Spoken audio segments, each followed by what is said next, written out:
Now let's take a look at taxes.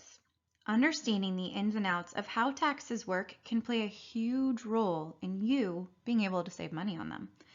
So there's a great quote that Benjamin Franklin stated a long time ago. In this world, nothing is certain but death and taxes. So let's learn how we can save money on our taxes. First, we need to figure out how taxes actually work. So not all income is taxed, and not all income that gets taxed is taxed at the same rate. The general process of calculating the amount of federal income tax you owe is outlined in this chart below. So let's go through it.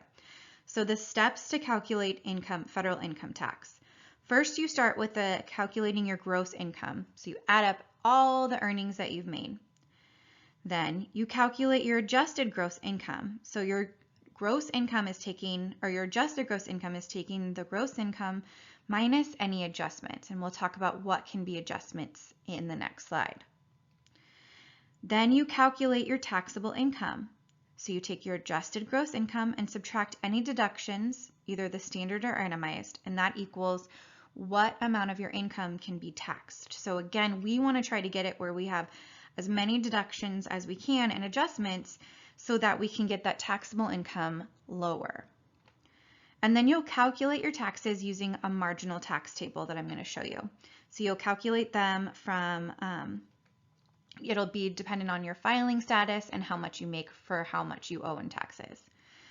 And now the cool thing is, so then you'll calculate your refund or the amount owed, hopefully it's a refund, by taking what you just found for what your taxes are and you subtract credits. So there's lots of credits out there like energy credits, child credits, and then you subtract any withholdings. So most of the time, your paycheck will have federal income tax taken out of it every paycheck. So that's what you've withheld and already paid. And then that'll tell you if you get a refund or if you owe money. So just some terminology before we get started on this stuff. So gross income. Gross income is the sum of all of your wages, tips, earned interest, alimony, rental income, etc. Your adjusted gross income is your gross income minus any adjustments. So what is an adjustment? Well, adjustments are if you make any contributions to a tax-deferred savings plan, like a retirement plan, a 401k, a Roth IRA. If you're paying school tuition, those are subtractions that you can subtract what you've paid in your school tuition. Student loan interest, you can subtract those. Moving expenses, business expenses, etc. And then your taxable income is found by subtracting your deductions from your adjusted gross income, which we call the AGI. You can choose to take either a standard deduction, so the government has set out a flat rate that everyone can take based on your filing status, or if it ends up being more to take an itemized deduction, then you should do that. So an itemized deduction is where you itemize everything. So that's like state and local income taxes, property taxes, medical expenses, mortgage interest, and any charitable deductions you can deduct. So when you add up all those deductions, if it ends up being more than the standard, then you can take the itemized. Let's look at an example. Polly works as a server. In 2018, she earned $28,450 in wages, $6,200 in tips, and earned $230 in interest from a savings account. Polly contributed $2,800 to her 401k tax-deferred savings plan to help for retirement. Calculate Polly's adjusted gross income.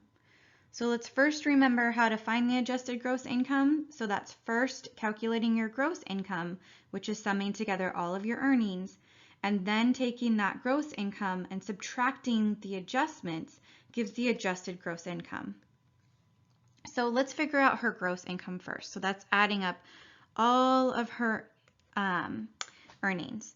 So she earned $28,450 in wages, $6,200 in tips, and $230 in interest from a savings account.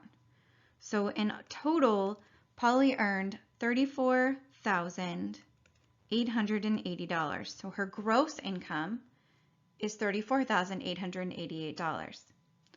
To find her adjusted gross income, we take that value, so $34,880, and we're going to subtract any adjustments. So remember, adjustments are when you put in money into a retirement plan or for student loans, or interest on student loans, etc. So in this case, she put money into a savings plan to help for retirement, a 401k tax deferred. So that's the big thing, is when you see tax deferred, that's going to be an adjustment.